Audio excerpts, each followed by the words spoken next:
சந்தாவை பற்றி வானதியோட வீட்டில் இருக்கவங்க எல்லாருமே கேள்வி மேலே கேள்வியாக கேட்டுக்கிட்டு இருக்காங்க. அது மட்டும் இல்லாமல் அவங்க என்ன சாப்பிடுவாங்க, அவங்களோட குடும்பத்தில் இருக்கவங்க எங்கே இருக்காங்க, இவங்க ஏன் இங்கே படிக்கிறாங்க, அவங்க ஏன் இவங்கள விட்டுட்டு போனாங்கன்னு கொஞ்சம் கூட நான் ஸ்டாப்பாக அவங்க கேள்வி கேட்டுக்கிட்டே இருக்க. வானதி எப்படியோ அவங்க எல்லாரோட கேள்வியையும் சமாளித்து சந்தாவை அங்கேருந்து அவங்களோட ரூமுக்கு கூட்டிகிட்டு போயிடுறாங்க. அதுக்கப்புறமா பாண்டி அவங்களுக்கு கால் பண்ணி இந்த மாதிரி எல்லா பிரச்சனையுமே முடிஞ்சிருச்சு, நீங்கள் சந்தா அண்ணியை சீக்கிரமாக வீட்டுக்கு கூட்டிகிட்டு வந்துடுங்கன்னு சொல்ல, இதை கேட்டுட்டு வானதி ரொம்பவே சந்தோஷத்தோட சந்தாவை அவங்களோட வீட்டுக்கு கூட்டிகிட்டு போகிறாங்க. ஆனால் இந்த பக்கம் இந்த மாதிரி கோவிலில் சாமியெல்லாம் கும்பிட்டுட்டு வந்ததுக்கப்புறமா பாட்டி தாத்தா சோழன்கிட்டேயும் நிலாக்கிட்டேயும் அவங்களோட பசங்களை பற்றி பேச ஆரம்பிக்கிறாங்க. அவங்க எல்லாரும் இப்போது கல்யாணம் ஆகி வெளிநாட்டில் செட்டில் ஆயிட்டாங்கன்னும், இப்போது நாங்கள் 2 பேருமே சேர்ந்து எங்களோட முதுமை காலத்தை ரொம்பவே மகிழ்ச்சியாக என்ஜாய் பண்ணிக்கிட்டு இருக்கோன்றதையும் சொல்கிறாங்க. அது மட்டும் இல்லாமல் நீங்கள் எப்போ குழந்தைங்கள பற்றி யோசிக்க போகிறீங்க, குழந்தைங்கள எப்போ பெற்றுக்க போகிறீங்க, அதான் உங்களுக்கு கல்யாணம் ஆகி 6-7 மாதம் ஆயிடுச்சுன்னு சொல்லிட்டு துருவி துருவி உங்களுக்கு அடுத்து எப்போ குழந்தை பிறக்க போகுதுன்ற மாதிரியே பேசிக்கிட்டு இருக்காங்க. இதை கேட்டுட்டு நிலாவும் என்ன சொல்கிறதுனே தெரியாமல் சைலண்டாகவே வராங்க. சோழனும் ஏதாவது சொல்ல போய் நிலா நம்ம மேலே கோவப்பட்டுருவாங்களோன்னு பயந்து பயந்து ஆன்னு மட்டும் சொல்லிக்கிட்டு இருக்காங்க. ஆனால் அந்த பாட்டி தாத்தாவும் நாங்கள் சும்மா பர்சனலாக உங்ககிட்ட இப்படி பேசுகிறோன்னு நினைக்க வேண்டாம், ஏன்னா உங்கள் மேலே நாங்கள் உரிமையோடு பேசுகிறோம், தப்பாக நினச்சிக்காதீங்கன்னு சொல்ல, நிலாவும் இல்லை இல்லை அப்படியெல்லாம் ஒன்று நினைக்கிறேன்னு சொல்கிறாங்க. அதே மாதிரி அந்த பாட்டி தாத்தாவும் இப்போவே வயசு இருக்கும்போதே குழந்தைங்கள பெற்றுக்கணும், ஏன்னா அப்போ தான் அவங்கள செட்டில் பண்ணி முடிச்சதுக்கப்புறமா நம்மளால் நம்மளோட கடைசி காலத்தில் நிம்மதியாக இருக்க முடியும். அப்படி இல்லைன்னா குறுக்கு வலி முட்டு வலின்னு சொல்லிட்டு நம்ம கஷ்டப்பட்டு அவங்கள ஒரு நிலைமைக்கு கொண்டு வரதுக்குள்ளே நம்மளே போதும் போதும் ஆயிடுமோ. என்ன நீங்கள் இப்போ குழந்தைங்கள பற்றி யோசிச்சிருக்கீங்களா என்னையாலும் கேட்க, அதுக்கு நிலாவும் யோசிச்சிருக்கோன்னு சொல்லிடுறாங்க. இதை கேட்டுட்டு சோழனுக்கோ கையும் ஓடலை காலும் ஓடலை, ஏன் காரையே கொஞ்ச நேரத்தில் ஆக்சிடென்ட் பண்ணுற லெவலுக்கு கொண்டு போயிட்டாங்க. இதை பார்த்துட்டு நிலா தான் கத்த. அப்போ தான் சோழன் தன்னோட சுயநினைவுக்கே வராங்க. அதுக்கப்புறமா அந்த பாட்டி தாத்தாவை இன்னொரு இடத்துல விட்டதுக்கப்புறமா சோழன், நீங்கள் சொன்ன மாதிரியே குழந்தைங்கள பற்றி யோசிக்க ஆரம்பிச்சிட்டிங்களா? ஆமாம். ஓ அப்படியா, நிஜமாவா, அப்போ அதை பற்றி பேசலாமான்னு சோழன் அப்படியே நிலாக்கிட்ட கொஞ்சம் ரொமான்டிக்காக பேசுகிற மாதிரி ஸ்டார்ட் பண்ணுறாங்க.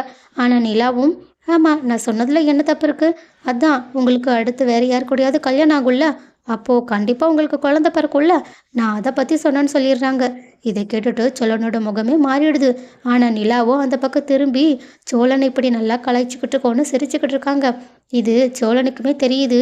அதனால் அவங்க மனசுக்குள்ளேயே இவளுக்கு எல்லாம் தெரியுது, ஆனால் என்ன நம்மளை எப்படியாவது டென்ஷன் படுத்தணுன்றதுக்காகவே இப்படியெல்லாம் பேசிக்கிட்டு இருக்காங்கன்னு அவங்க இந்த பக்கம் கடுப்பாக்கிக்கிட்டு இருக்காங்க.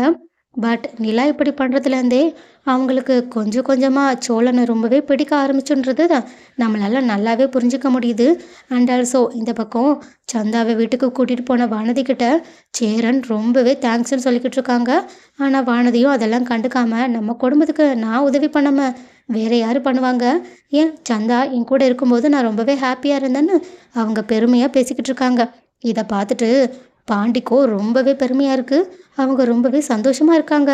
ஸோ வானதியோட இந்த மாற்றம் யாருக்கெல்லாம் பிடிச்சிருக்கு, அவங்க இதே மாதிரி மற்ற பிரச்சனைகளை நோண்டாமல் இருக்கிறத வச்சுட்டு சந்தோஷமாக இருந்தால் நல்லா இருக்கும்னு யாரெல்லாம் நினைக்கிறீங்கன்றத கமெண்ட்டில் சொல்லுங்கள். அண்ட் இன்னொரு பக்கம் தன்னோட அண்ணனை நான் ரொம்பவே டிசப்பாயின்ட்மெண்ட் பண்ணிட்டேன், ஆனால் இதுக்கப்புறம் அப்படி பண்ணக்கூடாதுன்றதுக்காக பல்லவன் கொஞ்சம் கூட ரெஸ்ட்டே எடுக்காமல் அவங்க ப்ராக்டிஸ் மேலே ப்ராக்டிஸாக பண்ணிக்கிட்டு இருக்காங்க. ஏன் ஹெவியாக ப்ராக்டிஸ் பண்ணதுனால அவங்க மயங்கியெல்லாம் விழுகிறாங்க. ஆனாலும் மறுபடியும் ப்ராக்டிஸ் பண்ணிக்கிட்டே இருக்கிறத பார்த்துட்டு அவங்களோட ஃப்ரெண்ட்ஸும் நீ இப்போ ரெஸ்ட் எடுக்கல, இந்த விஷயத்த உங்கள் அண்ணக்கிட்ட சொல்லிடுவேன்னு மிரட்டுறாங்க. ஆனால் பல்லவனும் அவங்க ஃப்ரெண்ட்ஸை மிரட்டிட்டு அவங்க மறுபடியுமே ப்ராக்டிஸ்க்காக ஓடி போயிடுறாங்க. ஸோ பல்லவன் என்னதான் தன்னோட அண்ணாவை பெருமைப்படுத்தணும்னு நினச்சாலும் அவங்க எந்த அளவுக்கு கஷ்டப்பட்டு தான் இப்படி பண்ணணுன்ற அவசியம் கிடையாது. அவங்க நல்லா படித்து கரெக்டாக இருந்தாவே கண்டிப்பாக அவங்களோட அண்ணனுங்க அவங்கள நினச்சி ரொம்பவே பெருமைப்படுவாங்கன்றத கூடிய சீக்கிரம் புரிஞ்சுக்கிட்டால் நல்லாயிருக்கும். அண்ட் ஆல்சோ இப்படி செய்கிறது மூலயமா கண்டிப்பாக பல்லவனும் இன்னும் முன்னேறதுக்கான வாய்ப்பு இருக்குதான். பட் இல்லைன்னு சொல்லலை, இருந்தாலும் அவங்களோட உடம்பை அவங்க ரொம்பவே கெடுத்துக்கிட்டு இருக்காங்க. பட் இந்த விஷயம் கூடிய சீக்கிரம் சேரனுக்கு தெரிய வந்து அவங்க பல்லவன் மேலே இருக்க கோவத்தை எல்லாத்தையுமே குறைச்சிக்கிட்டு அவங்க அகெயின் பல்லவன் கிட்ட பழையபடி பேச ஆரம்பித்தா நல்லாயிருக்கும்னு யாரெல்லாம் நினைக்கிறீங்க? அண்ட் ஆல்சோ இந்த பக்கம் சந்தா இதுக்கப்புறமா அவங்களோட வீட்டுக்கு போக முடியாது. அதனால சேரனும் பாண்டியும் இதை பற்றி யோசிச்சுக்கிட்டு இருக்கும்போது நடேசனும் இன்னும் என்னடா யோசிச்சுக்கிட்டு இருக்கீங்க? பேசாம 2 பேரும் கல்யாணம் பண்ணிக்கோங்கன்னு சொல்றாங்க. இதை கேட்டுட்டு சேரனும் எங்க கல்யாணம் பண்ணி நம்ம சந்தாவை வீட்டுக்கு கூட்டிட்டு வந்தா நிலா இந்த வீட்டை விட்டு போயிடுவாங்கன்னு குழப்பத்தோட இருக்காங்க. ஆனா இதை புரிஞ்சுக்கிட்ட பாண்டியும், இங்க பாருங்க இப்பதானே சோழன் நம்மக்கிட்ட பேசினா, அங்க நிலாவும் சோழனும் ரொம்பவே சந்தோஷமா இருக்காங்க. அதனால கண்டிப்பா நிலா அண்ணி இங்க இருந்து போக மாட்டாங்க. நீங்க தைரியமா சந்தாவை கல்யாணம் பண்ணிக்கோங்க. அவங்கள அண்ணியா நம்ம வீட்டுக்கு கூட்டிட்டு வரலான்னு சொல்றாங்க. இதை கேட்டதுக்கு அப்புறமா சேரனும் மனசு மாற மாதிரி தான் தோணுது. ஸோ சேரனுக்கும் சந்தாவுக்கும் கூடிய சீக்கிரம் கல்யாணம் ஆனால் நல்லா இருக்கும்னு யாரெல்லாம் நினைக்கிறீங்க?